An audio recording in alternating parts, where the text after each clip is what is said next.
Bem-vindo ao canal do Tigas. Bora mergulhar no mundo do desporto? Este é o teu podcast semanal de desporto. Antes de começar, vou-te pedir que subscrevas o canal, que atives o sininho para mais notificações e que partilhes este vídeo com muitos familiares, amigos, conhecidos, amantes do desporto, tal como eu, tal como tu, para fazer crescer esta comunidade. Hoje tenho o privilégio de falar com Pedro Marques Maia, é pivô na Sport TV desde 2021.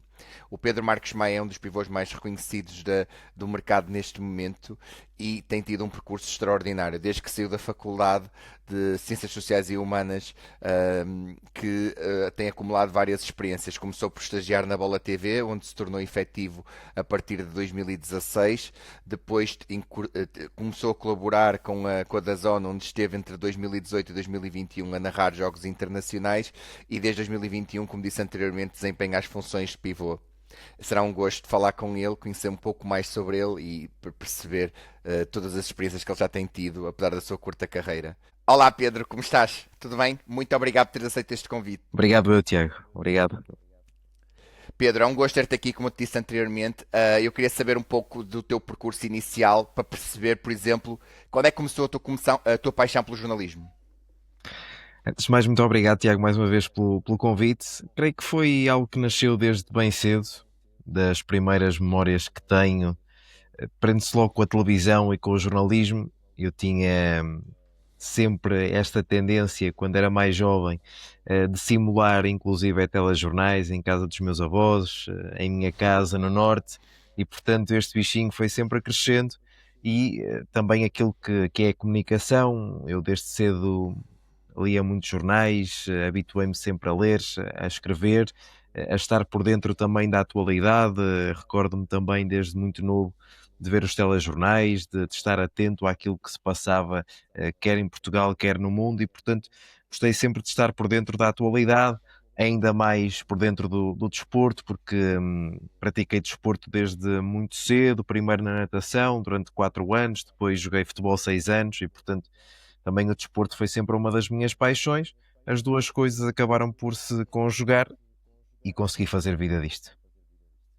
Pá, fantástico. É o sonho de todos nós, não é? É engraçado estavas a falar isso, que eu estava-te a ouvir e estava a associar um pouco a minha paixão pelo jornalismo, porque eu neste momento tenho 38 anos, estou a tirar uma pós-graduação em jornalismo desportivo, como te disse, abandonei durante quase 2 décadas este sonho e nem te sei explicar porque né? Não há uma razão plausível para isso, foram circunstâncias da vida, mas uma coisa que eu te posso dizer é que eu entendo aquilo que tu estavas a comentar, porque foi exatamente um pouco isso que aconteceu comigo. Eu lembro-me de ter 5 anos, estar sentado no colo do meu pai a ler editoriais do Vítor Serpa e do Joaquim Rita e a dizer ao meu pai, é isto que eu quero fazer, é isto que um dia quero ter uma coluna no jornal, porque eu adoro escrever, para além de toda a questão da noticiosa, gosto muito da parte da escrita e portanto eu estava a ouvir-te e estava a dizer, ok, sim, faz todo sentido. Eu, por acaso a diferença é que eu não pratiquei muito desporto, só joguei nas escolinhas do Porto, mas depois não segui. Mas pronto, queria falar um pouco sobre a tua entrada no ensino superior. Tu, quando entras no curso, já tinhas essa grande paixão pelo jornalismo ou ainda aumentou mais depois de começares a fazer o curso? Tiveste mais certezas que era aquilo que querias fazer? Ora, eu devo dizer, eu sou de Vila Nova de Gaia, mais propriamente de Arcozelo, e acabei Uhum. por me licenciar no Porto, na Faculdade de Letras da Universidade do Porto, que tinha um polo à parte, junto à Faculdade de Direito, que era onde existiam as aulas de Ciências da Conheço bem. Comunicação, e, bem perto de onde é o público e a agência Lusa, e portanto também por aí a ligação ao jornalismo tornou-se sempre muito próxima. Sempre foi o meu objetivo. Quando entrei no curso de Ciências de Comunicação, já era com o intuito de me tornar jornalista, mas é justo dizer que o curso no Porto acabou por alimentar também esse desejo. É um curso, pelo menos era, na minha altura, com alguma teoria, mas sobretudo muito prático, que dá uma série de ferramentas aos estudantes, e é uma das críticas que às vezes vou ouvindo também, falando agora com mais jovens que estão na faculdade. Por vezes os cursos são muito teóricos, não era o caso no Porto, era um curso muito prático, que conseguia permitir que nós começássemos também a criar ferramentas, quer em televisão, quer na rádio, quer na imprensa escrita e até também no digital, e portanto é um curso que nos deu várias ferramentas para nos adaptarmos às diversas circunstâncias, consegui deparar-me com muitas realidades fruto disso também, e portanto acabou por me permitir perceber que o meu caminho era este, e depois, entre as 4 vertentes que nos eram apresentadas, claramente a televisão foi sempre a que mais me estimulou, e foi o caminho que acabei depois por conseguir seguir, mesmo desde logo no estágio na faculdade. Pois era isso que eu te ia perguntar, por acaso, entronca na pergunta que eu te ia fazer. O teu objetivo sempre foi televisão? Houve alguma altura em que ponderaste rádio ou imprensa escrita ou sempre quiseste televisão?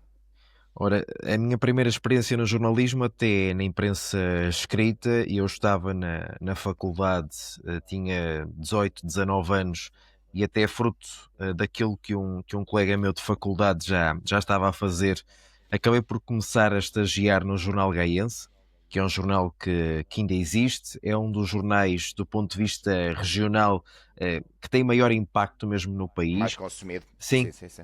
aliás, eles anualmente fazem pelo menos uma gala, que consegue juntar grande parte das figuras do desporto nacional, e portanto tem uma abrangência grande, é já uma marca que também está enraizada, e foi uma porta de entrada para mim no desporto.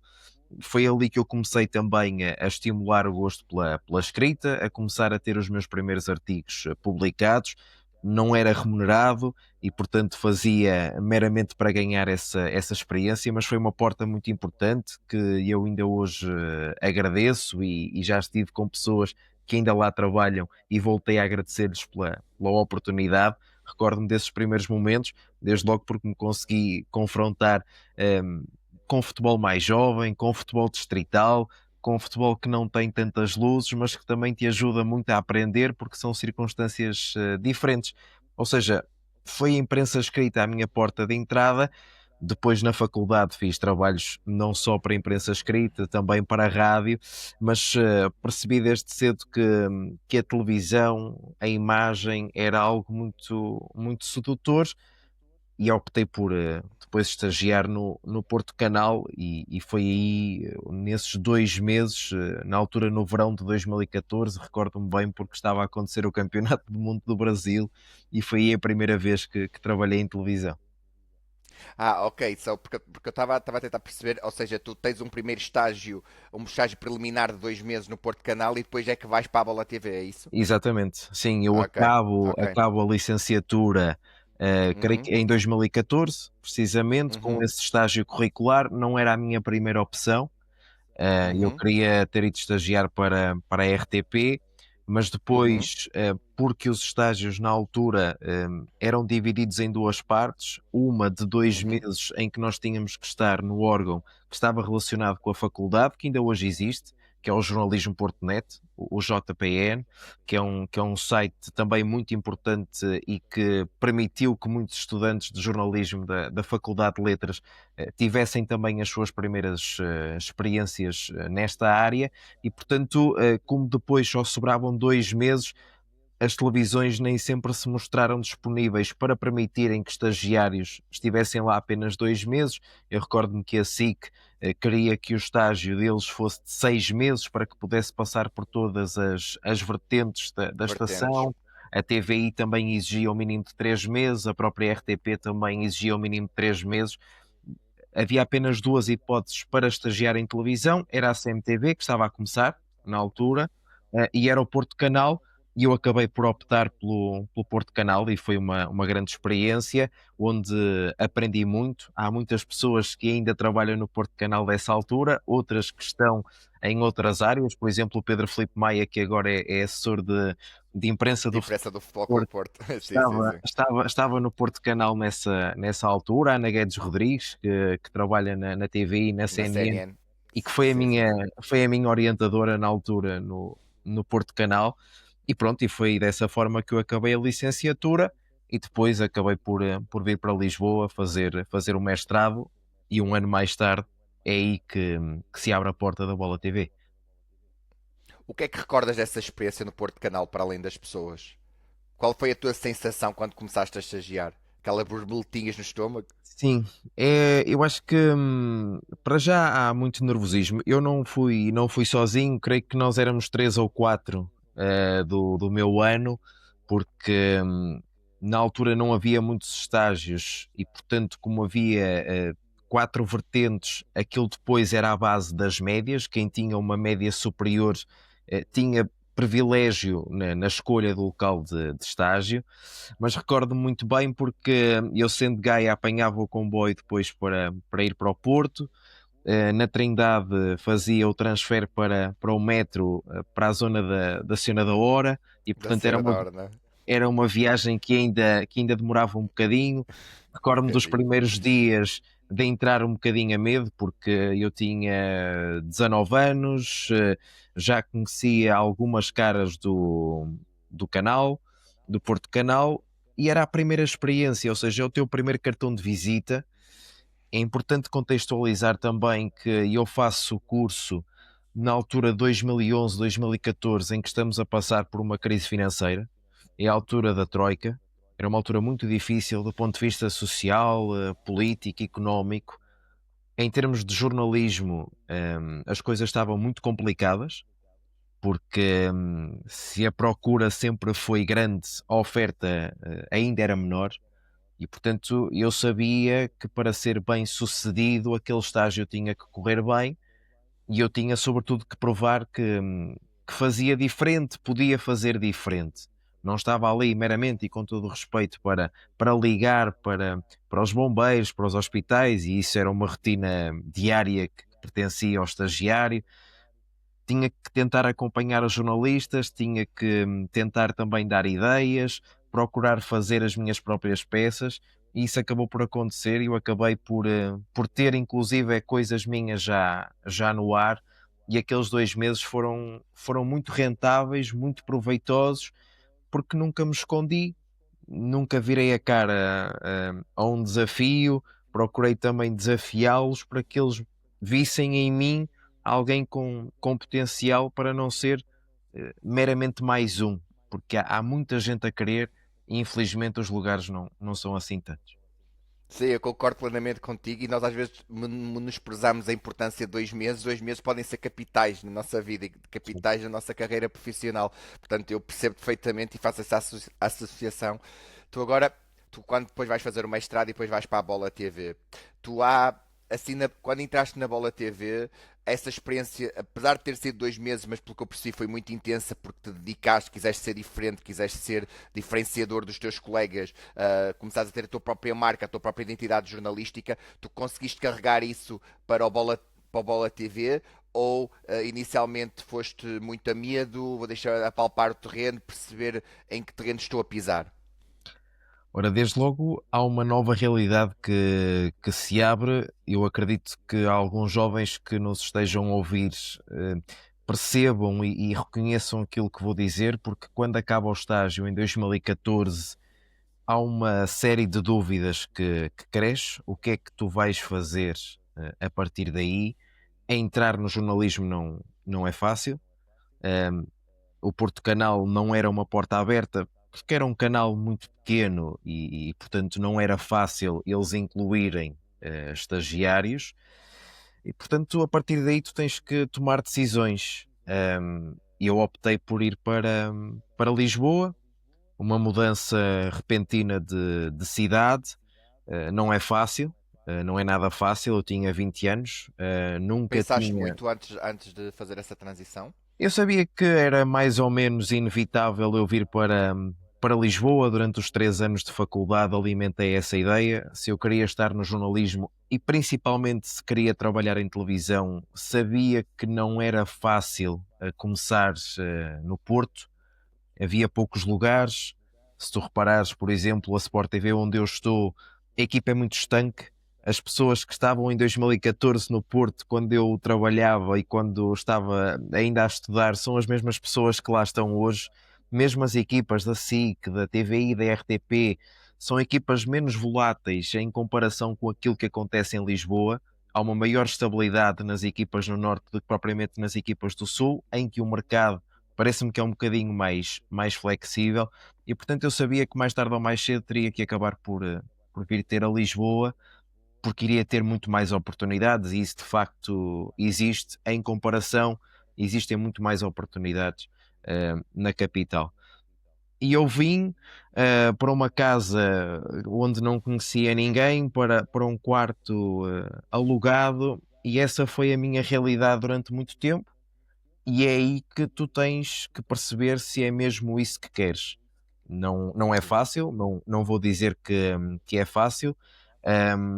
Lembro-me perfeitamente da primeira vez em que vim com a minha mãe para Lisboa para ter as primeiras aulas no mestrado, e eu fico e ela vai, e portanto tens 20 anos, não é fácil, porque tu sabes que só a vais encontrar daqui a uma semana, por muito que vocês contactem, por muito que vocês liguem um para o outro, dia a dia, não é a mesma coisa, porque tu tens as aulas, chegas a casa e o único som que tu ouves é o som do silêncio.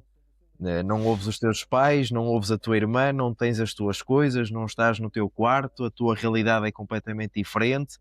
E há dias melhores, há dias piores, e quando os dias são piores é quando surgem as questões: o que é que eu estou aqui a fazer, se faz sentido eu continuar aqui. Um, e obviamente que houve tempos que não foram O fáceis, que e é eu que te estive. impeliu, desculpa estar a interromper, mas o que é que Diz-me. te impeliu a não desistir? Eu acho que principalmente, e eu acho que a vertente familiar tem sempre muita ligação. Tu nunca te podes esquecer, por muitas dúvidas que tu tenhas, nunca te podes esquecer de onde vieste, e principalmente eu acho que tu tens que ser grato sempre a todos aqueles que te ajudaram a chegar até ali.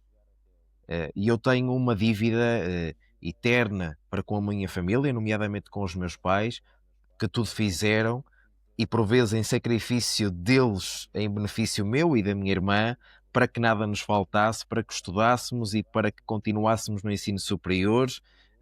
Porque, como te dizia, eu acabo por estudar na faculdade, e a minha irmã, que também é pouco mais velha do que eu, os dois em simultâneo, numa altura de uma crise financeira profunda, e portanto que a obrigou a sacrifícios profundos, e eu estar a 300 quilómetros de distância. Eu nunca me podia esquecer disso. Mesmo que os meus dias fossem difíceis, eu tinha que chegar ao fim do dia e perceber: não, eu estou aqui, e os meus Com pais propósito. estão a fazer um grande esforço, e querem que isto dê certo, e eu quero que isto dê certo, e esse pensamento tem que estar sempre na minha cabeça. E até hoje continua a estar, sempre que entro no ar, sempre que trabalho, porque eu sei porque estou aqui, e nunca me esqueci. Eu acho que esse é sempre um dos segredos para seres bem sucedido. Olha, muito bonito, até me emocionou aquilo que tu disseste, que acho que é realmente muito bonito. Eu tive uma experiência semelhante, não tão intensa como a tua, mas eu também terminei a minha licenciatura em Comunicação Empresarial no SCAP, aqui no Porto, e depois fui para a Covilhã fazer o mestrado em Comunicação Estratégica. Foi a primeira vez que eu fiquei fora de casa dos meus pais. Eu vinha quase todos os fins de semana à casa porque namorava, então vinha fazer o esforço de vir ao Porto todos os fins de semana, e o único fim de semana que eu fiquei na Covilhã, que é uma cidade completamente académica, que quando as aulas terminam não se passa nada, é um deserto, é um vazio. Foi quando fiz o estágio com a Federação Portuguesa de Futebol, antes deles irem para o Mundial de 2010 na África do Sul. Foi aí também que eu conheci, lidei com vários jornalistas, estava responsável pela sala de imprensa, eu e mais colegas meus do mestrado. Foi uma experiência espetacular, uma experiência inesquecível. Mas isto para te dizer que eu entendo aquilo que tu estavas a comentar, porque eu também senti isso muitas vezes, e lá está o esforço, o investimento que os meus pais estavam a fazer, foi sempre algo que também prevaleceu na minha vontade.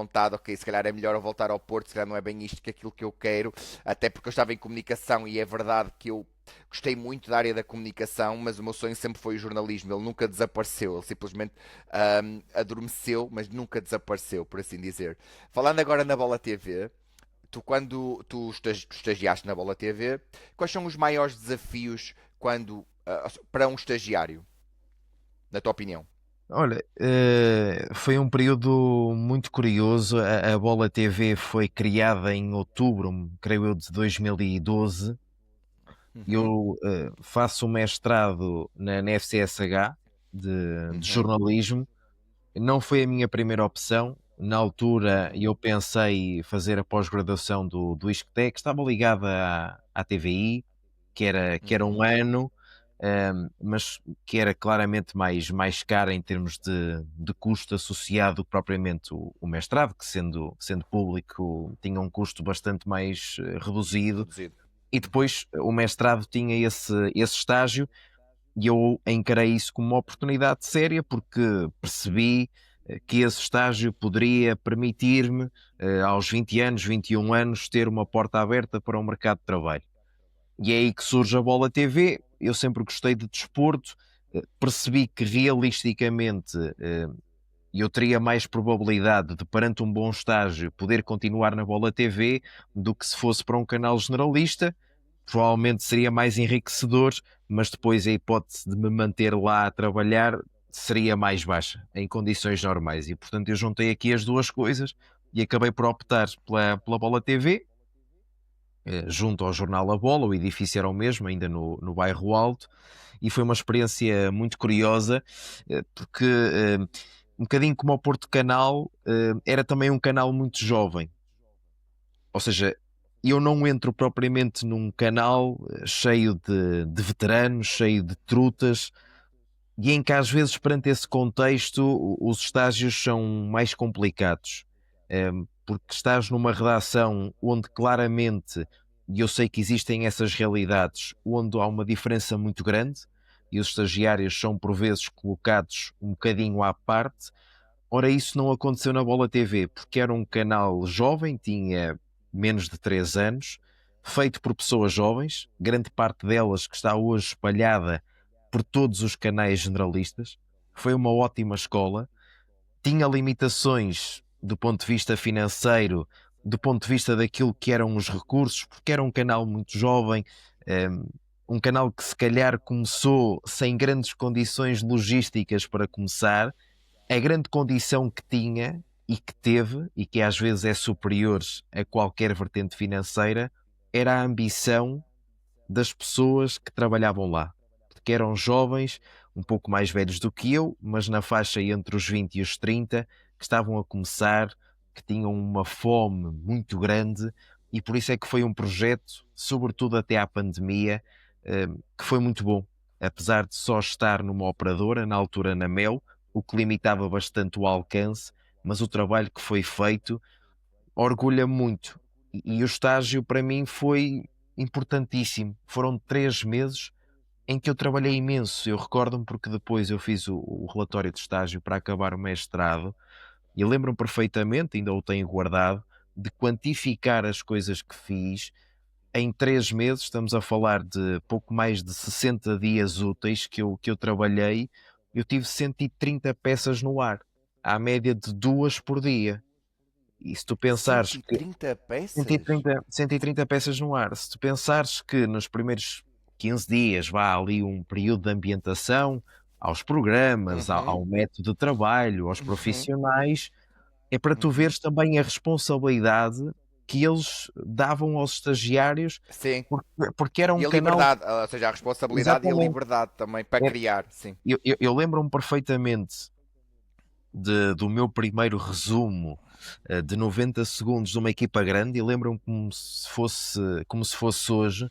Foi o Uhum, Astana Benfica, que foi o jogo de estreia do uhum. Renato na Liga dos Campeões, foi no Cazaquistão. Lembro perfeitamente desse jogo. Foi ali já perto do final do estágio, porque o meu estágio foi de setembro a novembro. Eu creio que esse jogo terá sido fins de outubro, início de novembro, e o orgulho que foi um estagiário fazer um resumo de uma equipa grande. Ou seja, é algo que vai abrir o jornal. É algo de responsabilidade. A primeira peça que vai para o ar, e os jornais tinham boa audiência, era com Uhum. a minha voz de um estagiário, e portanto Sim. lembro-me perfeitamente de ter sido um grande orgulho e de chegar ao fim daqueles 3 meses, como era um canal jovem, e era um canal que não podia pagar muito, e portanto os estagiários eram atrativos para eles. E lembro-me de pensar que podia ser aquela uma porta aberta, e acabou por se Uhum. tornar. Ainda estive 2 meses em casa à espera de uma decisão deles, mas depois acaba por ser em fevereiro de 2016 que eu oficialmente começo a trabalhar. Olha, espetacular. E aquilo que estavas a dizer de ser uma equipa jovem, claro que tem um grau de responsabilização muito grande, mas também é bom que um canal assim dê esse nível de liberdade aos seus profissionais se acreditarem nas suas capacidades. E 130 peças nesse curto espaço de tempo é mesmo muito trabalho e requer muito trabalho de pesquisa, requer muita criatividade, muita investigação, que é fundamental no jornalismo. Olha, E Tiago, eu também sou. e requer, desculpa interromper-te, e Uhum, requer sobretudo algo que eu hoje, entre aspas, em jeito, não é de crítica, ou é uma uhum, crítica eu acho que construtiva, e sabes que uhum, ao longo desta década em que eu já trabalho em termos uhum, profissionais, e já me deparei com uhum, muitos estagiários, uhum, eh, é algo que eu sentia na minha altura e que eu acho que hoje em dia eu não sinto tanto, porque quando tu estás num uhum, estágio eu acho que tu tens que dar, se é mesmo aquilo que tu queres, eu acho que tu tens que dar a vida naqueles 3 meses. Eu sei que tu tens um horário que está pré-definido, que é das 3 da tarde à meia-noite, mas se tu tiveres que trabalhar da 1 da tarde à 1 da manhã, se é mesmo aquilo que tu queres, tu tens que te sacrificar. Acho mesmo, naqueles 3 meses, tu não estás a ser pago, obviamente que não, mas tu tens que perceber que aquela é a altura em que às vezes se separa o trigo do joio. Se é mesmo aquilo que tu queres, acho que tens que te sacrificar. Por muito que seja difícil, acho que tens que ir à procura, perguntares 10, 20, 30 vezes aos editores se é preciso fazer alguma coisa, mostrar-te disponível, mostrar-te aberto àquilo que tiverem para te oferecer, ouvires muito, falares menos, aprenderes, que essa é a altura que define. E eu por vezes concordo. não sinto isso hoje em alguns estagiários com os quais me deparo, hum, porque o jornalismo não é uma área como outras. Estanque no horário, estanque nos dias. A partir do momento em que tu queres isto, tens que saber as coisas boas e as coisas menos boas, que estão atreladas à nossa área. E, portanto, o espírito de sacrifício, sobretudo O, nesta primeira fase, é absolutamente decisivo. o que é que atribuis a essa falta de espírito de sacrifício dos estagiários atualmente? Por acaso não tinha essa percepção, é importante que estejas a relevantar essa leve. Eu acho que há duas coisas, é assim, há um lado, e eu acho que há uma mudança evidente, que é uma coisa boa. Hoje em dia, eu sinto que os mais jovens não querem fazer, talvez numa maioria, não querem fazer do trabalho a sua única realidade.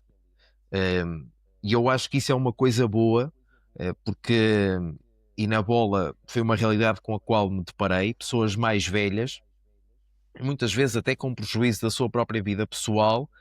Estamos a falar de gerações que fizeram durante anos, durante décadas, do trabalho quase a sua única realidade. Viviam para o trabalho. Isso nas FIAs é muito evidente, que há quase uma obsessão. E o jornalismo é uma paixão e quem gosta pode se tornar de facto uma obsessão, porque a informação é volátil, é É dinâmica, contínua, sempre a constante. acontecer, estão sempre a acontecer Exato. coisas. E eu acho que hoje, perante tudo aquilo que existe no mundo, acho de facto que as profissões são encaradas de maneira diferente. Hoje os jovens olham para a vida pessoal também de uma forma diferente, com um peso que deve ser grande, e a vida profissional não se deve sobrepor a isso. E isso tem um lado muito bom, seguramente, tem um lado muito bom. A vida não é só trabalho, não pode ser só trabalho, mas depois também tens o outro lado. Às vezes é preciso fazer esses sacrifícios.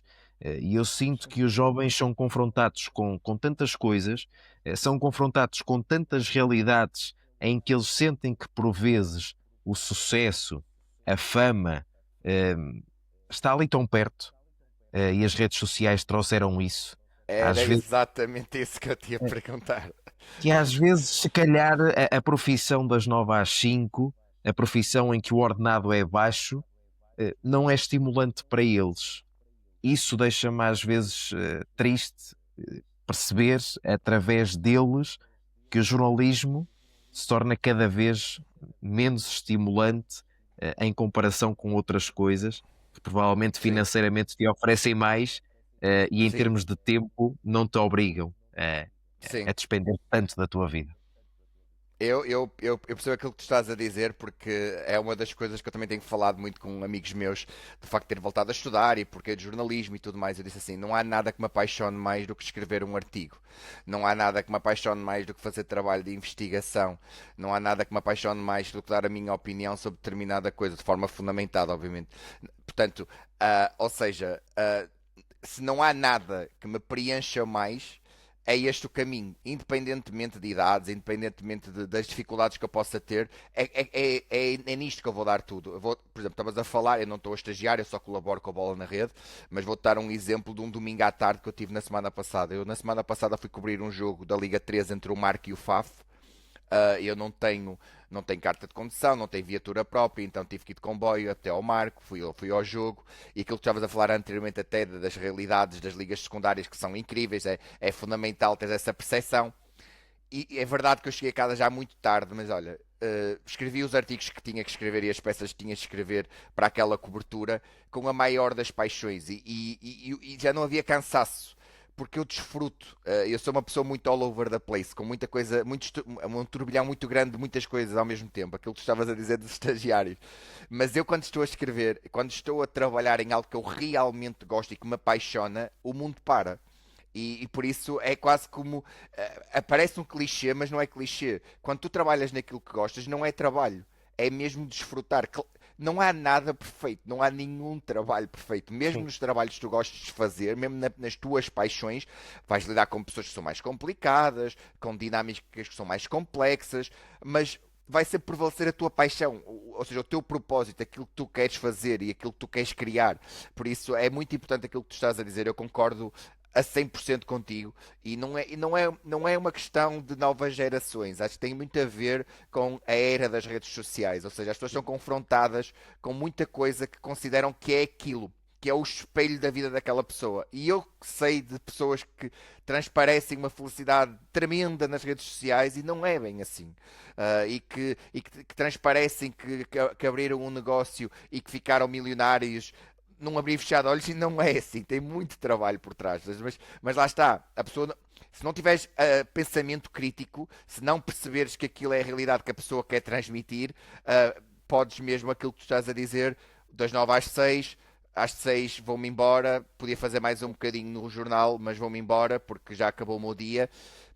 E tem muito a ver com a paixão. A questão que estavas a dizer das 12 horas, acho que tem muito a ver com a paixão, porque claro que nos sai do corpo, há o cansaço físico, mas quando estamos a fazer aquilo que gosta, até parece que o tempo para, não é? Portanto, Claro. portanto acredito que seja um pouco isso. Obvi- Eu ia-te falar um. obviamente Diz, diz, que, diz. obviamente que há limites e Óbvio. obviamente que por vezes há abusos e eles não devem existir e tu deves sempre Uhum. respeitar os teus limites e principalmente também não podes permitir que os outros abusem por vezes dessa tua simpatia e dessa tua disponibilidade, mas acho que tem que ser um bocadinho o bom senso e haver uma lógica de gratidão. Quando estás num sítio, quando estás a estagiar num órgão de comunicação social, era sempre a pergunta que eu fazia: quantas pessoas, e faço isso a jovens Queriam que, estar no teu lugar. ou seja, quantas pessoas é que gostavam de estar aqui? Quantas pessoas é que queriam ter esta oportunidade? Há dezenas, centenas, milhares de pessoas que nunca tiveram a oportunidade sequer de estagiar neste sítio. E, portanto, dá-te a conhecer, tenta mostrar porque é que és diferente, porque é que mereces ficar aqui, porque isto passa rapidamente e se tu não aproveitas esta oportunidade, amanhã és só mais um, num monte de folhas, num monte de currículos. Faz por É ser isso. diferente, para te Sim, eu concordo. destacares. E às Sim, vezes eu acho que não concordo. há às vezes acho que não há essa mentalidade. Sim, eu concordo plenamente. Voltando ao teu trabalho na Bola TV, eu fiz o meu trabalho de pesquisa como um bom jornalista que eu quero ser. E estava a ver as tuas redes sociais e vi que tu, durante a pandemia, foste publicando algumas coisas nas tuas redes sociais para dar a entender o impacto que deve ter sido trabalhar numa altura de pandemia e muitas vezes a trabalhar desde casa. Como é que foi essa experiência? Tu que estavas a começar como Sim, pivô há pouquíssimo tempo. sem dúvida. Acho que foi o período mais complicado. Eu começo na Bola TV, como disse há pouco, em fevereiro de 2016. Eu estou depois ano e meio à experiência, porque em termos contratuais era o que se fazia, eram 3 contratos de 6 meses. só depois Uhum. é que podias ficar efetivo. Eu acabo por ficar efetivo no fim de 2017. Uhum. Pouco depois começo a pivotear ali inícios de 2018. Eu recordo-me bem porque esse foi talvez o período mais complicado. Talvez tenha sido o período em que pensei mesmo desistir da área, ali entre 2017 e 2018. Eu recordo-me ter ido à Rússia, a Moscovo com o Benfica, um jogo com o CSKA, já enquanto efetivo, mas depois, e pensava que aquela viagem e o trabalho que tinha feito me permitiria projetar para outros voos, mesmo no contexto da Bola TV. Isso acabou por não acontecer. Depois foi sempre um canal muito apetecível para outros canais maiores virem buscar pessoas. E isso aconteceu muitas vezes. Aconteceu na criação da Sport TV+, logo depois do Euro que Portugal ganhou. Acontece depois na criação do Canal 11. Muita gente saiu dali, mesmo para a RTP, para a SIC, para a TVI. Ou seja, à medida que os anos passam, as referências vão sendo cada vez menores. Eh, a qualidade e a capacidade da redação da Bola TV foi cada vez ficando mais frágil, e há momentos em que tu te questionas: se eu não saí até agora, provavelmente a minha oportunidade não vai surgir, porque tu percebes que os teus colegas vão saindo, colegas mais experientes, portas que se vão fechando, oportunidades que se vão fechando, e começas a questionar-te sobre se a Bola TV vai ou não ser a tua única realidade. E há um momento em que as coisas mudam bastante. A pandemia surge em março de 2020, mas eu fazendo aqui uma divisão entre o meu período, e foram quase 6 anos na Bola TV, há claramente um período até 2019, as coisas correm muito bem, o canal estava presente em quase tudo aquilo que era a atualidade desportiva, mesmo em viagens ao estrangeiro, era presença frequente, mas há claramente ali um momento em 2019 em que as coisas começam a piorar. Ou seja, a pandemia acaba por, entre aspas, afundar o canal, mas eu diria que a partir do segundo semestre de 2019 toda a gente começou a perceber que as condições financeiras da casa estavam muito difíceis, a situação estava muito complicada, a realidade dos meios de comunicação social não é fácil. Na altura, a Mel deixou de ser também a única operadora em exclusivo a ter o canal, e com isso baixou também o orçamento do próprio canal. O jornal A Bola foi tendo sempre muitas dificuldades, como qualquer publicação em papel, e portanto tudo isto se juntou numa realidade muito difícil. E é quando surge a pandemia e surgiram as dúvidas sobre se o canal seria capaz de se erguer. Nós acabamos por vir todos para casa. Um, Era suposto ficarmos em casa só 2 semanas e regressarmos passado 2 semanas. A verdade é que não foram 2 semanas, foram 2 meses. A nossa realidade caseira estendeu-se por 2 meses. A Bola forneceu-nos o material. Eu tinha um microfone onde gravava as notícias. Nós tínhamos sínteses, 4, 5 sínteses de informação durante 15 minutos diariamente, onde fazíamos um apanhado daquilo que estava a acontecer. Tínhamos entrevistas que eram feitas porque foi a altura em que tivemos maior acesso aos protagonistas, porque estava quase toda a gente em casa, e portanto Disponível. permitiu-nos fazer muitas entrevistas no meio de todas as dificuldades, e não foram períodos fáceis. Aqui também o suporte da minha namorada, o suporte da minha família foi muito importante, porque foram períodos de facto complicados, momentos em que passei dias sozinho, porque na altura, e a minha namorada que estava a morar num sítio mais longínquo, por vezes, fruto das restrições, não podia vir ter comigo, e portanto a realidade foi um bocadinho como voltares ao início, quando ligavas a televisão, as notícias eram tudo menos favoráveis, e portanto do ponto de vista até Catastróficos. mental, Sim, do ponto de vista mental é complicado, e depois é tu verdade. percebes se a estação já estava difícil, já estava numa altura complicada, o que é que vai ser de nós?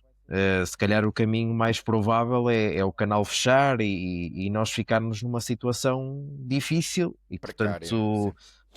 foram meses muito difíceis. Eu recordo-me num dos anos e eu publiquei essa fotografia, hum, num dos aniversários do canal, tanto que Uhum, até acabei por colocar a fotografia a negro, porque foi um período mesmo muito complicado. As pessoas não têm bem noção, estava muita gente em layoff, pouquíssimas pessoas a trabalharem, condições muito difíceis, muito complicadas, muita gente que tinha ficado em layoff e as pessoas da televisão até acabaram por ser um bocadinho privilegiadas porque tinham que trabalhar presencialmente, não dava para fazer a uhum, televisão a partir de casa, ao contrário do que acontece com o uhum. jornal ou até com o online, mas não era fácil.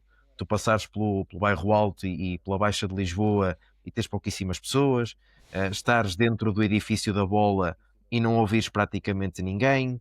Ahm, complicado, foi muito Quase que se exigente e estivesses depois.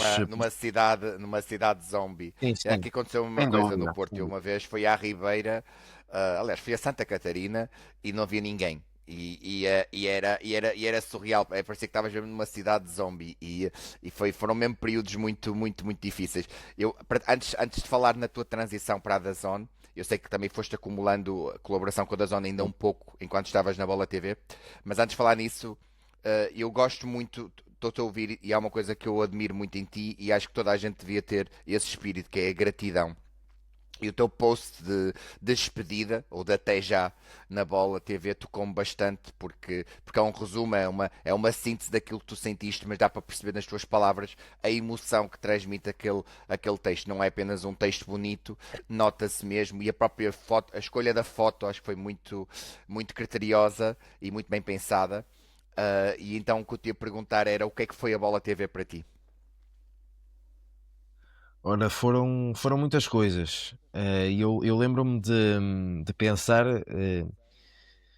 e de me questionar porque é que eu tive que ficar tanto tempo na Bola TV, porque eu apresentei durante anos e depois tu nunca saíres, nunca teres a oportunidade e questionas-te. Se calhar tu não tens tanto valor quanto achas que tens, se calhar as pessoas não olham para ti da forma como tu gostavas que olhassem e acabei por ficar lá quase 6 anos. Conheci pessoas incríveis, conheci a minha namorada desde logo, e estou com ela há mais de 6 anos, e portanto, se mais não fosse só És um por isso, romântico como eu, foi uma coisa que eu reparei também nas redes sociais. És como só, eu, também sou um pá, romântico, eu se percebo. não, se não tivesse mais motivos só por isso e por me ter permitido Só... conhecer a pessoa com quem estou, já teria sido um grande privilégio trabalhar na Bola TV, mas depois lidei com Sem dúvida.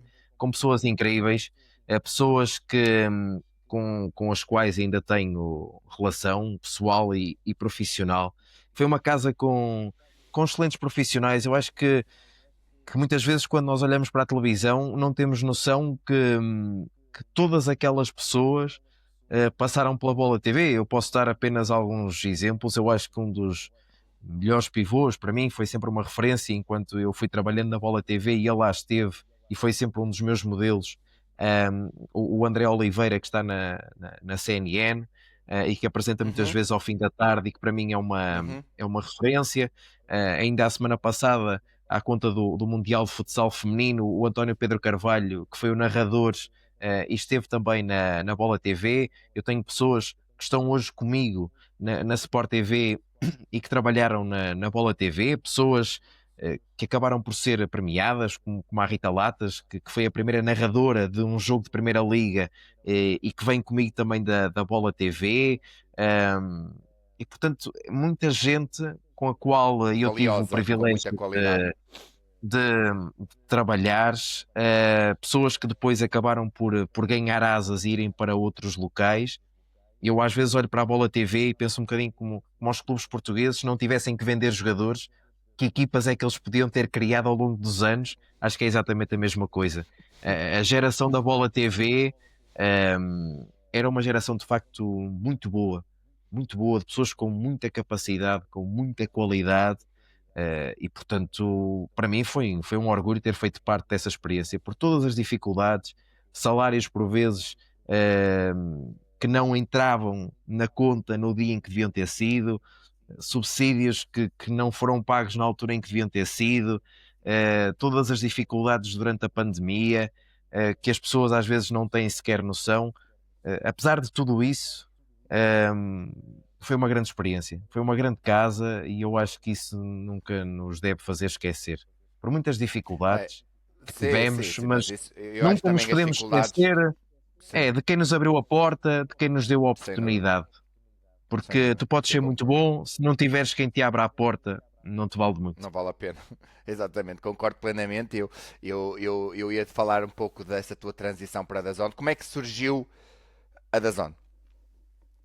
Olha, isto aparece nos inícios de 2018, que é quando, na altura ainda a Eleven aparece em Exato. Portugal. Sim, Olha, e voltando um bocadinho atrás ao Pedro Filipe Maia, que é uma pessoa que eu conheço desde logo porque ele também é de Gaia, os pais dele e sobretudo a mãe dele também trabalhou com a minha mãe, nós temos quase o mesmo nome.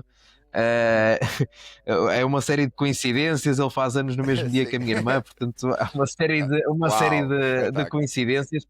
E eu já tinha lidado com ele quer no Porto Canal, quer depois também num clube da nossa zona em Gaia, onde também foi criada uma espécie de televisão e ele era o responsável por isso. Eu cheguei a colaborar também.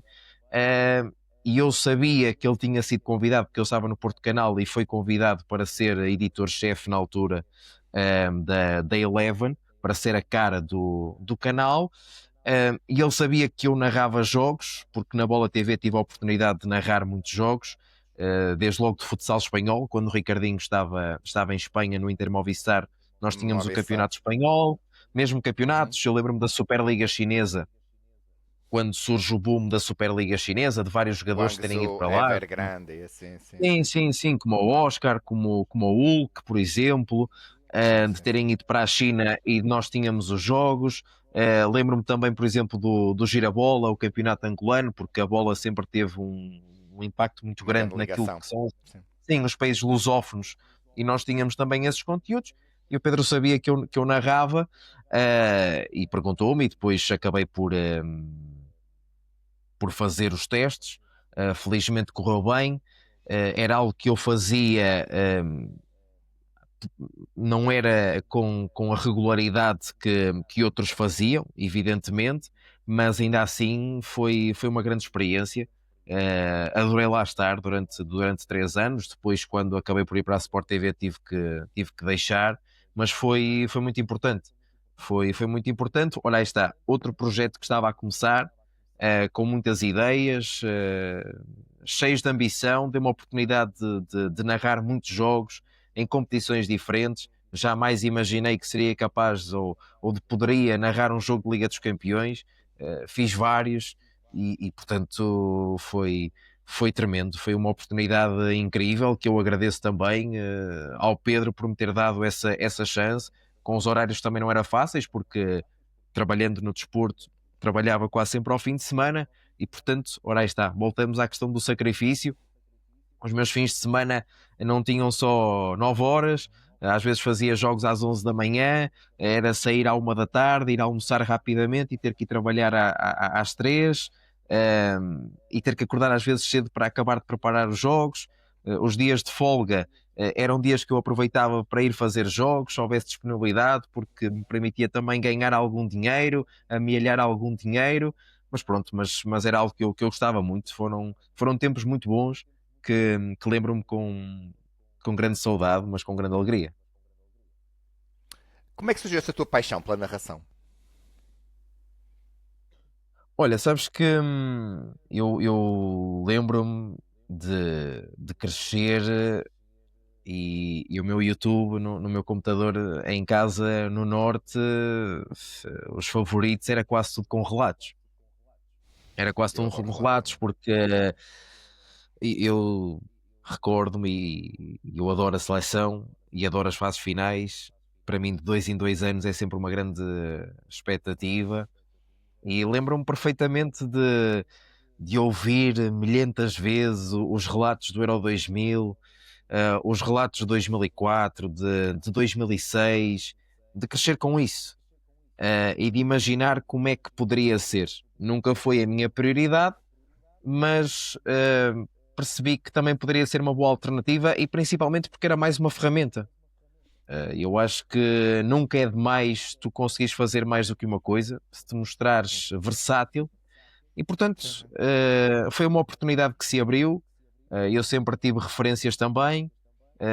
E gostei. Hoje não faço com a mesma regularidade porque tenho outros afazeres na Sport TV, mas por vezes, quando sou confrontado com isso, é algo que gosto, mais do que o narrar até, é o preparar o jogo. Eu lembro-me na Eleven, até gostava mais da preparação do que até da execução, porque tu na preparação sabes coisas e ganhas conhecimento que não tinhas ideia, sabes dados que não fazias ideia, conheces histórias que não tinhas noção, e isso é muito importante, é muito interessante, e depois levar isso para a emissão também é bom, e portanto, às vezes mais do que o jogo em si, tudo aquilo que requer de preparação até é O mais pré-jogo. interessante do que, Sim, do que sim, sim, aqueles sim, sim. 90 minutos, sim.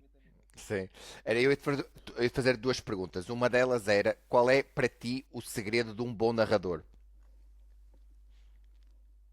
Ora, é assim, longe de mim ser um especialista, mas eu acho que a questão técnica é importantíssima, seja sobretudo a dicção, Dicção. a respiração é muito importante.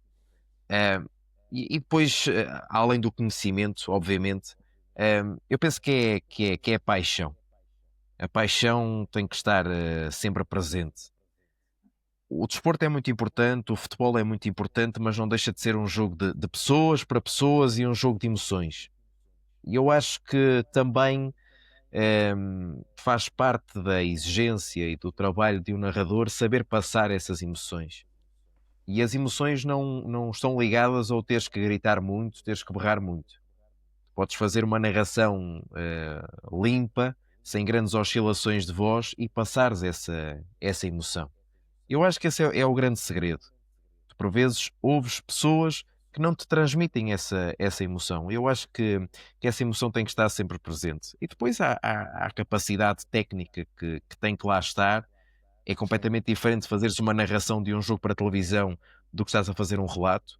Tu no sem relato dúvida. tens que levar a pessoa para o ambiente, tens que estimular Transpor. outro tipo de sensações. Exatamente, sim, Exatamente. sim, sim. O jogo tem que ser sempre entusiasmante, numa perspectiva radiofónica, por muito que Sem até nem dúvida. esteja a ser, mas Sim. tens que o Se fosse a fazer. Na final do televisão, Mundial entre o Brasil de 70 e a Argentina de exatamente, de 60. 86, sim, sim, Sei, sei, mas sei, sei, agora sei. na televisão nem sempre é fácil, porque as Não, pessoas pois não. estão a ver, as pessoas estão Óbvio. a ver, tu não tens que dizer tudo o que está a acontecer, porque as pessoas estão a ver, tens outro Sim. tipo de exigências. E aí, se calhar, na televisão, a questão técnica aí ainda superioriza mais à questão daquilo que é o próprio conhecimento, e depois também tens que perceber, o narrador tem um papel, o comentador tem outro, o Tem repórter no outro. relevado tem outro, e portanto cada um tem que saber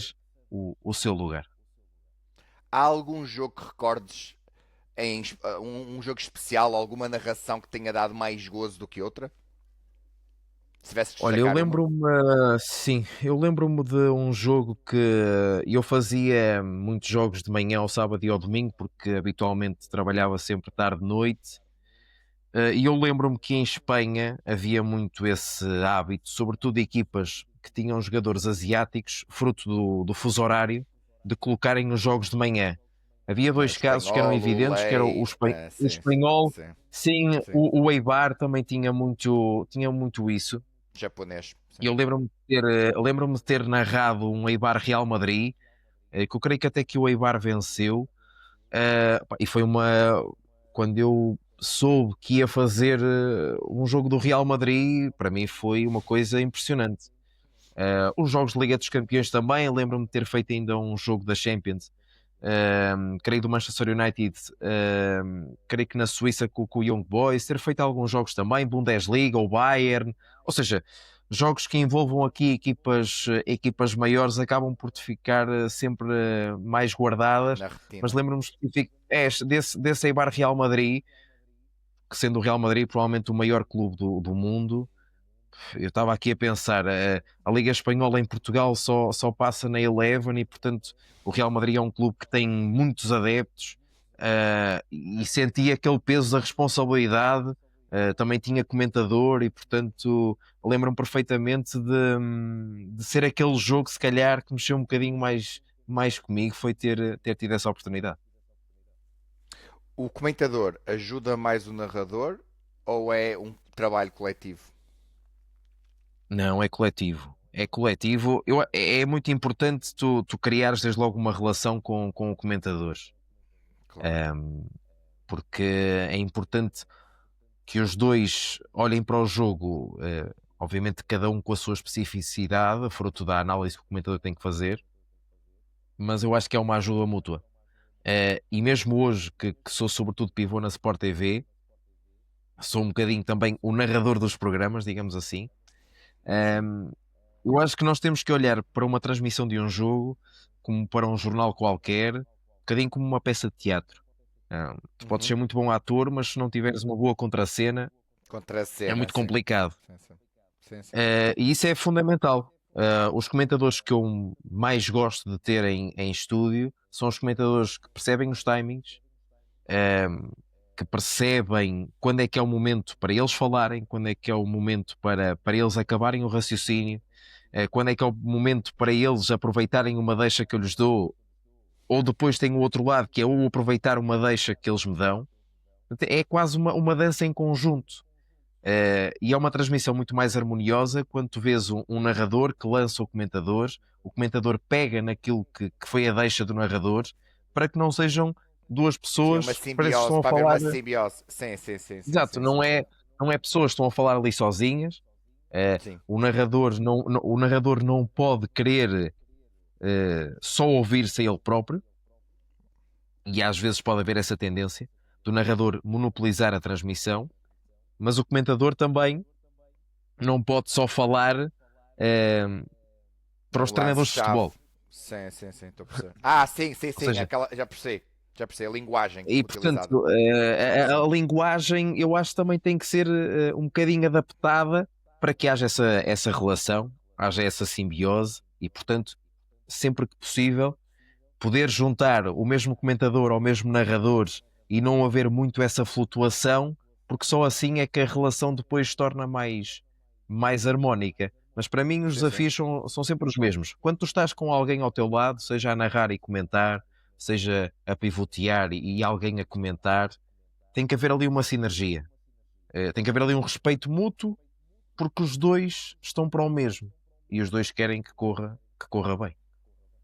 Sim, eu concordo plenamente. E essa visão que tu estavas a dizer, a tal simbiose entre narrador e comentador, não vou estar aqui a particularizar, mas faz muita diferença perceber quando há essa ligação entre narração, o narrador e o comentador, do quando é, lá está, um narrador a aglutinar o espaço que o comentador podia entrar para dar a sua opinião, Certo. ou pode também acontecer o contrário, se o narrador não tiver a dar a emoção necessária ao jogo. Aquilo que tu disseste a emoção, eu concordo plenamente contigo, principalmente futebol. Futebol é um desporto muito emocional. Se tu não transmites emoção, a pessoa vai fazer zapping. Ou então tira o som da televisão e vê só o jogo, vê só a imagem. Portanto, e ouve o relato. Por isso é um pouco isso, eu concordo. Quais são as qualidades que um pivô tem? Ou seja, quais são as qualidades que distinguem um pivô de um narrador? O que é que tu pensas que um pivô precisa ter? Porque não necessariamente um bom narrador é um bom pivô e vice-versa. Sim. Eu acho que são realidades ainda assim diferentes. O narrador Uhum. prepara-se para um jogo e a sua informação está circunscrita àquilo que é o jogo. Eu vou narrar um Benfica Sporting. O meu conhecimento deve ser sobretudo especificado nas equipas que vão jogar. O pivô é um bocadinho diferente, tem que ter uma visão muito mais alargada, ahm, tem que estar por dentro de muito mais coisas. Depois o facto do narrador não ter a câmara apontada na maioria dos casos, ao contrário do pivô, e portanto a exigência é um bocadinho diferente. O narrador, tu só ouves, só tens a voz. O pivô, além da voz, tu sabes quem é que está a emitir o som e, portanto, também a responsabilidade, o peso é acrescido. E eu penso que é sobretudo um bocadinho por esse lado da responsabilidade. O que é mais desafiante? As luzes, as câmaras, o imediatismo da notícia, seja notícias a acontecerem a qualquer momento, notícias de última hora. O que é mais desafiante para ti? A última hora. A última hora é o mais desafiante. Tu não saberes, ou seja, tu entras com uma realidade e não sabes Uhum. se depois essa realidade vai ser diferente. E eu recordo-me que isso já aconteceu, mesmo no contexto de Sport TV, quando foi a morte do Chalana. Eu ia entrar em estúdio e soube-se da notícia, acho que 5 minutos antes de entrar, e portanto há todo um alinhamento que se altera, eh, e tu não estavas preparado para aquilo e tens que te preparar para aquilo. Ou seja, tens que rapidamente tentar ter informação, entenderes que aquele jornal que ia durar 1 hora vai se estender por 3 ou por 4, que vais ter convidados em estúdio, que vais ter convidados que vão entrar por chamada telefónica, e tu tens que saber de que forma é que aqueles convidados se relacionam com a pessoa de quem estás a falar, e portanto há todo um desafio. E por isso é que tens que estar por dentro do fenómeno, tens que estar por dentro daquilo que está a acontecer. ehm, Portanto, esse é um grande desafio. E depois, o controlo das próprias emoções. O desporto é algo muito importante em Portugal, mas também é algo que é vivido, por vezes, de forma exacerbada. E trabalhando na Sport TV como trabalho, muito com os três grandes, desde logo no acompanhamento dos jogos ao minuto que faço frequentemente, sabes que estás a ser visto por muita gente, sabes que a internet por vezes é implacável, e portanto tu tens que ser muito firme naquilo que estás a fazer, tens de ser muito profissional, muito organizado, rigoroso, para que ninguém tenha o que quer que seja que te possa apontar. Porque gritaste mais por um e gritaste menos por outro, porque fazes perguntas mais Sim, incómodas a um, mas não tens o mesmo tratamento quando é outro, tens que ser muito sério. sim. Hum, e portanto tens que encarar o teu trabalho com muita seriedade, com muito profissionalismo, porque estás a lidar com um jogo de emoções, emoções às vezes exacerbadas, e há uma tendência natural das pessoas olharem para as coisas com os óculos da cor do seu clube. E portanto tens que, Sim, sim. tanto quanto possível, manter sempre a neutralidade e imparcialidade e isenção. Sim, o futebol é um desporto que desperta opiniões muito hiperbolizadas, como eu costumo dizer. É aquilo que tu disseste de ser mesmo exacerbado, porque é mesmo exacerbado. É apenas um jogo, mas lá está, é um jogo muito emocional e eu entendo aquilo que estavas a dizer. E ia te perguntar agora como é que tu lidas com a crítica. Ora, felizmente não é muito frequente. Tenho tido a sorte. É claro que já recebi mensagens mais desagradáveis, por vezes, já aconteceu, não muitas vezes ao longo destes 10 anos, sou capaz de contar com os dedos de uma mão chegam, ou seja, são muito mais os elogios, e as pessoas são simpáticas já em muitos sítios, do norte ao sul, foi já muito curioso, as pessoas vêm ter comigo. ah, Isso por acaso aconteceu muito desde logo, por exemplo, o ano passado no Europeu. Estive com a Sport TV na Alemanha a acompanhar a seleção, e é impressionante o impacto que nós temos para todos os que estão lá fora. Somos muitas vezes a companhia Sim, deles, e a forma como eles olham para nós, quase como estrelas, quase como jogadores da seleção, é impressionante. E tu perceberes que serves de inspiração para outros é muito reconfortante. Agora, claro, tens sempre pessoas que, infelizmente, hum, acham que tu és vermelho, que és verde, que és azul. Felizmente já me acusaram de ser tudo e mais alguma coisa. E eu digo sempre: quando te acusam e já te acusaram de ser de todos, é porque estás a fazer um bom trabalho. Se te acusassem de ser só de um, é que era É mau porque não sinal. eras, é porque não eras imparcial e não estavas a fazer um bom trabalho como jornalista. Concordo plenamente, não poderia estar mais de acordo. Ahm, Tu preferes programas de pós-jogo, blocos de notícias ou debates? Olha, eu gosto muito de debater. Aliás, uma das áreas que eu mais gosto e mais consumo é a área política. Se eu não trabalhasse no desporto, seria seguramente a área onde eu gostaria de trabalhar. E quem sabe, um dia, adorava. Vejo também muito, e agora que estão a acontecer os debates das presenciais, olho muito para quem está enquanto pivô e, e são referências para mim. E eu levo isto muito depois para os programas. E eu vejo muita televisão e vejo muitos jornais, muitos programas, porque gosto de beber-se de um lado, de outro e depois conseguir transportar, seja pelo olhar, seja pelo uso das palavras, seja por coisas às vezes mínimas e depois tentar enriquecer-me também enquanto profissional. Eu gosto muito de debater, apesar de apreciar aquilo que faço hoje com regularidade, são quase narrações ao minuto dos jogos, mas os debates são muito interessantes, porque o desporto permite isso. Tu estás a falar de coisas que são importantes, mas não deixa de ser desporto, mexe com as emoções. Em cada pessoa há um adepto. O futebol é um desporto muito simples, tem poucas regras e, portanto, toda a gente tem uma opinião sobre a equipa, sobre o treinador. E, portanto, é muito Os interessante. treinadores de bancada. É muito interessante, é muito interessante. Acho que te permite fazer discussões acaloradas.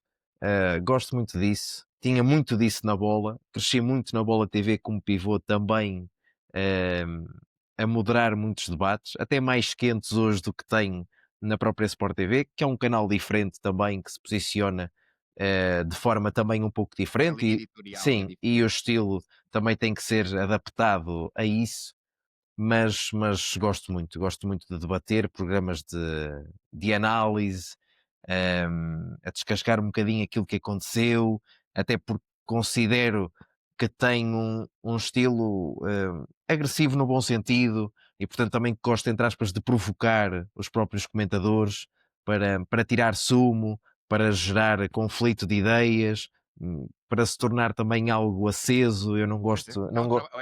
esse é um bom jornalista. Era exatamente isso que eu ia destacar do teu trabalho. E agora falando um pouco no teu trabalho, na minha visão do teu trabalho, é isso que eu sinto. E é engraçado que tu estavas a falar sobre isso, porque eu também penso. Eu ia te perguntar se tu vias outros conteúdos, porque nota-se muito isso. Tu tens um grande. Nota-se que tu és um grande moderador. E depois tu és incisivo, sim.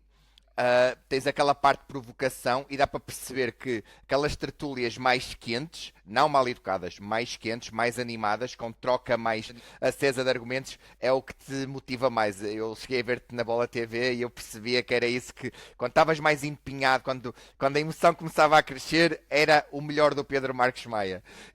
E eu acho que isso é fantástico, ainda bem que. Porque isso vai te diferenciar no futuro, se depois quiseres pensar numa carreira como comentador político ou numa transição para um outro canal em que o estilo e a linha editorial seja diferente, porque a Sport TV é muito linear. Eu consumo Sport TV há muitos anos e acho que nunca houve uma alteração a nível do estilo. O estilo foi sempre o mesmo, é o futebol pelo futebol, não há peixeiradas e isso é muito importante também. Portanto, e estás numa grande casa, sem dúvida alguma. Fazendo mais duas perguntas antes do ping-pong final. Como é que tu vês o jornalismo desportivo em Portugal neste momento?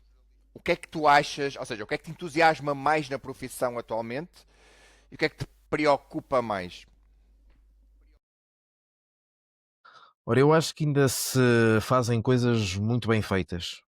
Ehm, não sei se passaste por isso, já te confrontaste com isso. Muitas vezes, eu creio que é uma tendência mais antiga, no presente já não existe tanto. Até porque o desporto foi ganhando muito, muito poder, Uhum. muito impacto. Mas por vezes éramos vistos como jornalistas um bocadinho de segunda linha, um bocadinho menores. O jornalismo desportivo por vezes era engavetado, e não era assim muito bem visto em comparação com outras editorias. Mas acho que há pessoas eh, profundamente talentosas no jornalismo de desporto, pessoas que poderiam trabalhar em em qualquer outra vertente. Aliás, e isso sobretudo acontece nos canais generalistas.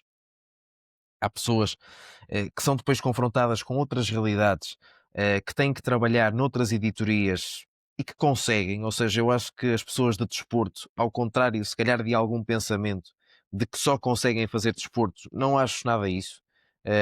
Podes ter uma especialização no O João desporto. Marcelino, por exemplo. Sim, tu podes ter uma especialização no desporto, mas não quer dizer que só saibas falar de desporto. E, portanto, acho que há pessoas profundamente talentosas em todos os canais, em todos os órgãos. Acho que se fazem coisas muito boas no desporto em Portugal, onde existe criatividade. E, portanto, acho que somos uma área que também nos deve orgulhar, porque na maioria dos casos, acho que são pessoas com muito talento e com muita capacidade. Agora, há um outro lado que tem que ver, e isso é a parte que eu menos gosto. eh, por vezes sinto que temos muito a tendência, fruto daquilo que são as exigências do tempo, por vezes transformarmos o fenómeno desportivo em algo que não é propriamente positivo. De acicatar, às vezes, os instintos mais primários, e isso às vezes acontece com uma pergunta qualquer numa conferência de imprensa, num painel qualquer. Tu falavas há pouco da Sport TV, e isso é uma das coisas que me orgulha enquanto jornalista na Sport TV, é trabalhar numa casa que valoriza o produto, que valoriza o desporto, que procura pessoas inspiradoras e, portanto, tenta encarar o fenómeno desportivo por um lado positivo. E às vezes eu olho para outros canais, outras realidades, em que eu sinto que fazem coisas que não são boas ao desporto, às vezes por uma mera luta de audiências, por meros objetivos E de pessoais egos. e que às vezes levam o desporto para algo que o desporto não é. O desporto é algo que deve servir para a picardia, claro, saudável, mas não deixa de ser algo que nos pode aproximar. O desporto tem esse poder de aproximar os povos, de unir os povos, e portanto eu acho que todos aqueles que tentam, de alguma forma, hum, levar o desporto e o futebol em particular para uma dimensão de guerrilha, de uns contra os outros, de que nós somos melhores do que os outros, eu acho que isso não é bom. Felizmente na Sport TV, isso não é uma realidade. Hum, tem que haver respeito por todos, e pensarmos sempre numa coisa: por detrás de cada pessoa, seja treinador, seja jogador, está uma pessoa. Eh, E acho que há um limite para a crítica, e quando a crítica entra no ataque pessoal, acho que já não faz sentido. Sim, eu até, imagina, eu considero que ataque pessoal não é jornalismo. Jornalismo não é ataque pessoal, é opiniões isentas, é ser incisivo, pode até ser provocador, é ir buscar a polémica, mas nunca partir para o ataque pessoal, porque isso já não é fazer jornalismo. Ahm, Agora entrando mais no Pedro fora do estúdio, tu és muito diferente daquilo que se vê no ecrã, ou a tua personalidade transpõe para o teu papel de pivô? Olha, eu acho que o papel de pivô permitiu-me ser, pelo menos, um bocadinho mais comunicativo. Eu fui uma pessoa sempre um bocadinho tímida quando era mais jovem, não me meter em grandes confusões. Acho que o papel de pivô permitiu-me ter uma outra abrangência, tornar-me se calhar até uma pessoa mais afetuosa, porque a partir do momento em que tu comunicas com pessoas, seja através da lente da câmara, seja através dos convidados, tu falas com pessoas, acho que ganhas uma série de coisas. Ganhas vocabulário, ganhas outras realidades. Quando estás na rua, sabes falar das pessoas de maneira diferente.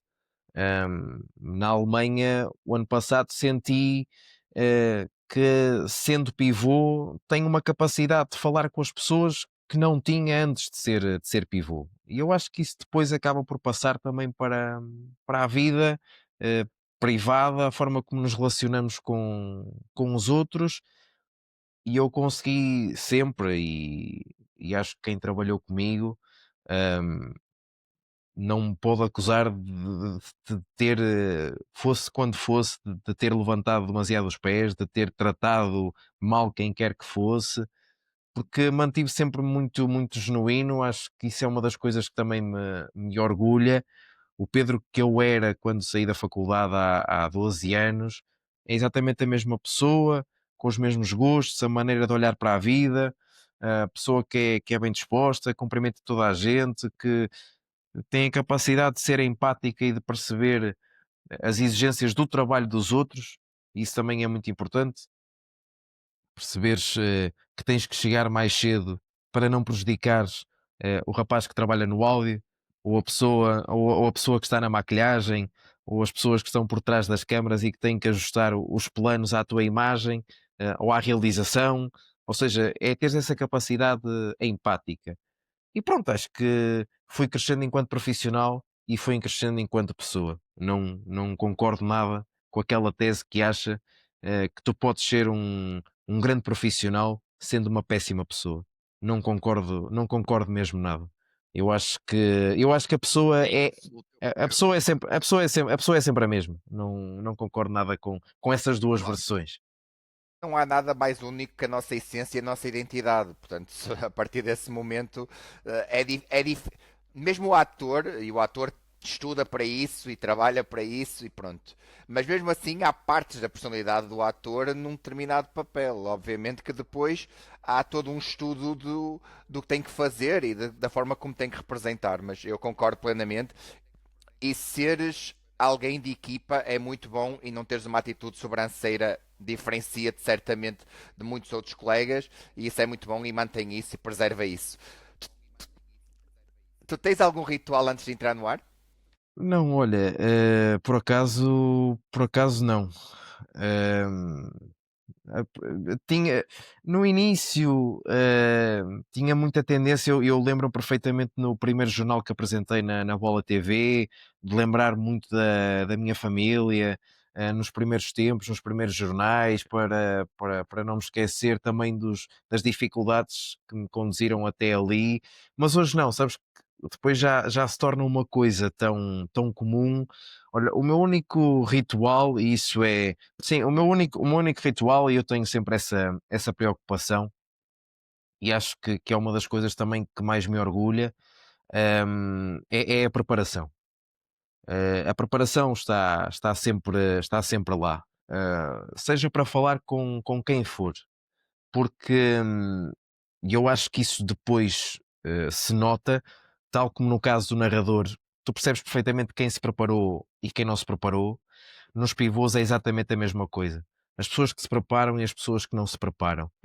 E há poucas coisas mais reconfortantes tu perceberes pelo olhar da pessoa, ehm, quando tu estás a questioná-la sobre algo e a pessoa percebe que tu preparaste, que tu foste ler, que tu te preocupaste com aquela pessoa. Não era apenas mais uma conversa. E às vezes as conversas podem durar 5 minutos, 10, e tu 10 minutos tu consegues encher com 3 ou 4 perguntas genéricas que tanto pode dar para o tenista como para o basquetebolista.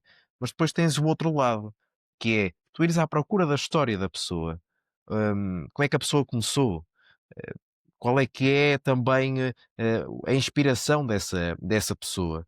Como é que essa pessoa chegou onde está? E portanto, voltamos ao mesmo. É tu quereres ser mais um ou tu quereres fazer algo diferente. E é importante e deixar também este conselho. Por muito que nós achemos que estamos a falar às vezes para o vazio, acreditem que não estamos. Há sempre alguém que está a ver, há sempre alguém que está a reparar, e mais tarde ou mais cedo, se trabalhares, esses frutos vão acabar por ser recompensados. Olha, foi este o objetivo da minha conversa, prepará-la da melhor forma possível. Espero que tenhas tido essa noção e tenha transparecido isso para esse lado. E concordo, é verdade. E o alcance é algo muito subjetivo. Eu conheço pessoas que não têm muitos seguidores e têm conteúdos muito mais interessantes do que pessoas que têm outros seguidores e conseguem oportunidades em meios de comunicação e noutras áreas, porque fazem diferente. Porque quiseram se diferenciar dos demais. Eu tenho muito orgulho, estavas a falar do orgulho da Sport TV, eu tenho muito orgulho de pertencer ou de colaborar com o Bola na Rede por causa disso. Pela diferenciação que nós conseguimos implementar no jornalismo desportivo. Fiquei super orgulhoso do Diogo Ribeiro, do elogio que o Mourinho lhe deu nesta semana. Acho que foi incrível. E o Diogo merece, porque é alguém que respira e vive futebol e é uma pessoa muito humilde e um grande colega. E eu tenho muito orgulho de fazer parte de uma linha editorial que tenta fazer diferente. E o Mário Cajica, quando eu o entrevistei, quando eu falei com ele num dos episódios do meu podcast, ele disse mesmo isso. A minha linha editorial, a linha editorial de Bola na Rede reflete a minha linha de pensamento.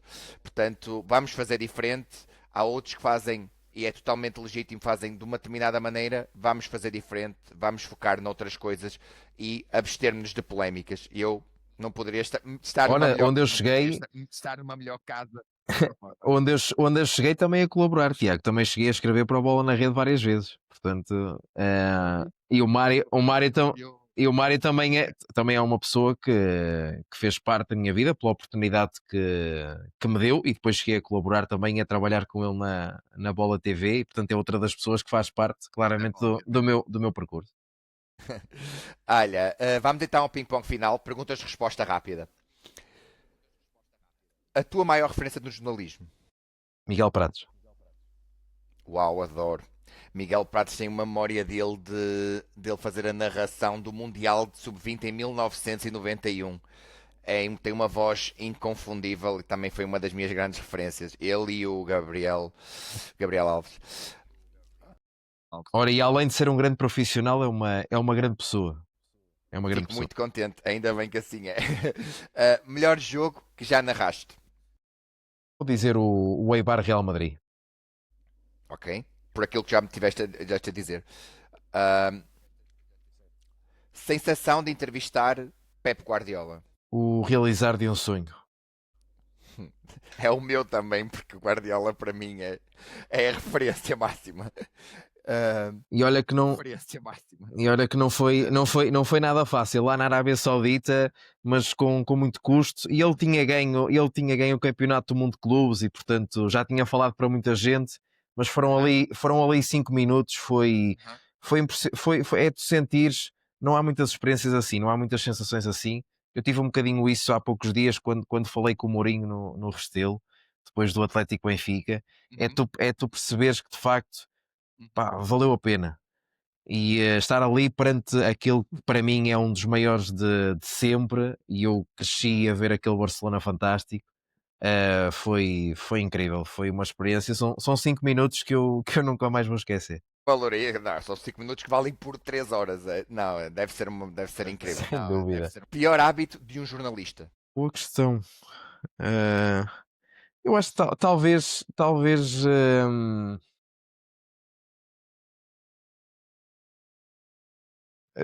deixar-se encostar um bocadinho na zona de conforto. Não, ou seja, Ok? às vezes a pouca ambição no trabalho, ficar um bocadinho estacionado naquilo que lhe é confortável. Acomodar-se. Não querer Exatamente. sair da zona de conforto. Cobrir a final do Mundial ou de uma Champions League? De um Mundial. Deixa-me dizer, Tiago, que foi a experiência mais enriquecedora. Era um dos meus sonhos estar com a seleção numa fase final. Tivesse a oportunidade o ano passado no Europeu. É, é impressionante. Não há explicação o impacto que a seleção tem. Ahm, Ouvires o hino num estádio e viveres aquilo durante quase um mês e depois até o companheirismo entre os jornalistas no contexto de seleção é completamente diferente no contexto do clube.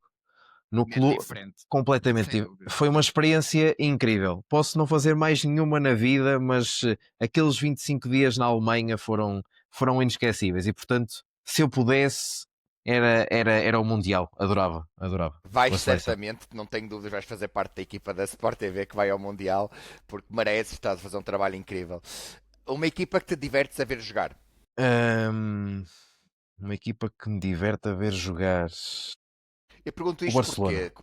Ah, pronto, era isso que eu te ia perguntar. O futebol agora está muito aborrecido, está muito monótono, está extremamente tático e eu, Certo. para me deixar abranger e envolver pelas emoções do jogo, a equipa tem que trazer-me algo diferente e o Barça traz-me. O O Arsenal também de alguma forma, Barcelona. mas o Barça sim. Certo. O melhor estádio que visitaste? É em trabalho. Já a viajar já fui. Não, mas em trabalho, sim, mas em trabalho acho que o Sinal Iduna Park. Ok, com o muro amarelo, não é? Estive no. Sim, eu estive lá no Turquia, Portugal, no Euro 2024 e é um estádio, é um estádio impressionante. Um estádio que adorarias visitar? Olha, não sei se o meu chefe vai ouvir isto, mas eu gostava muito de visitar o Azteca. O Azteca em março, Pronto, porque está foi um ótimo estádio que já então. recebeu já foi um estádio que recebeu duas finais de campeonatos do mundo, que vai receber também jogos do campeonato do mundo para o ano, e acho que é um dos estádios mais míticos e onde adorava estar. Creio que sim. Que o teu chefe ouça e que te permita realizar esse sonho. É isso que eu quero. Ah, Portugal vai lá jogar em março. Vai lá jogar em... por isso, vai estar lá de certeza. Personalidade do desporto que adorarias entrevistar. Está daí para o gato.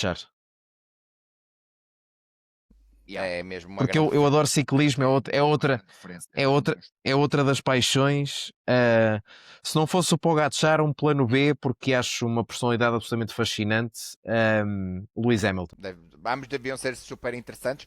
Eu não sabia dessa tua paixão por ciclismo, só tínhamos falado de ciclismo porque eu adoro ciclismo e no meu podcast eu quero ser muito abrangente, não ser só mais um podcast de futebol, por isso vou trazer pessoas e trazer convidados de várias modalidades e eu adoro ciclismo, por isso depois falamos sobre ciclismo.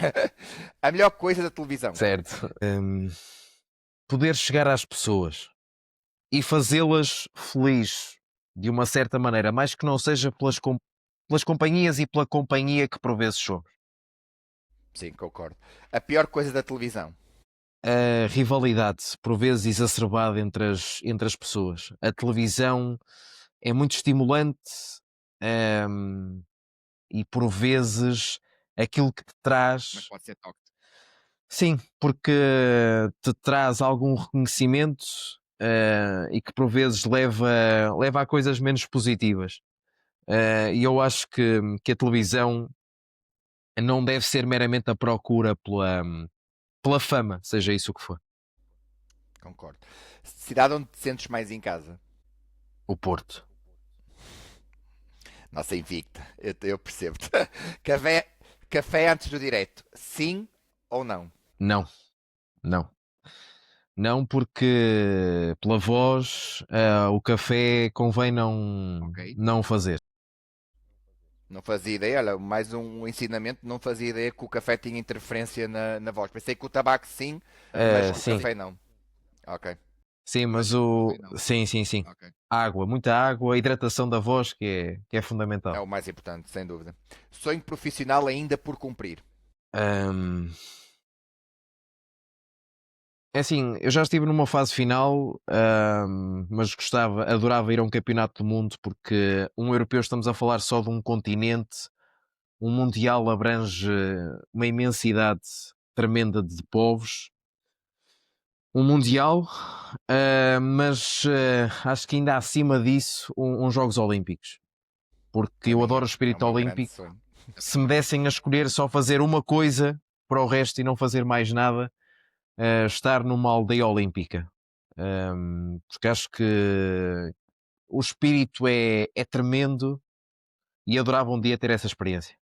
Eu também, é um dos meus sonhos, é o meu grande objetivo é fazer a cobertura dos Jogos Olímpicos, é para isso que eu vou trabalhar. Uma palavra que te define dentro do estúdio. Rigor. Uma palavra que te define fora dele. Companheirismo. Pedro, foi um gosto enorme ter-te aqui. Foi uma conversa espetacular. Obrigado mesmo por teres aceito este convite. És mesmo uma grande referência. Continua a ser excelente trabalho. Espero mesmo que estejas presente no Mundial, porque não haverá melhor representação da nossa equipa e do espírito da nossa seleção, porque eu acompanhei a tua cobertura em Marienfeld e acho que tu conseguias transmitir a emoção dos portugueses e dos imigrantes e tudo mais. Tu fizeste um grande trabalho. Obrigado mais uma vez. Foi mais um episódio do podcast Canal do Tigas. Se me estás a ver e a ouvir, espero que tenhas gostado deste episódio, de ter conhecido um pouco mais do Pedro Marques Maia, uma das grandes referências do jornalismo desportivo nacional. Volto para a semana com promessa de mais desporto. Muito obrigado.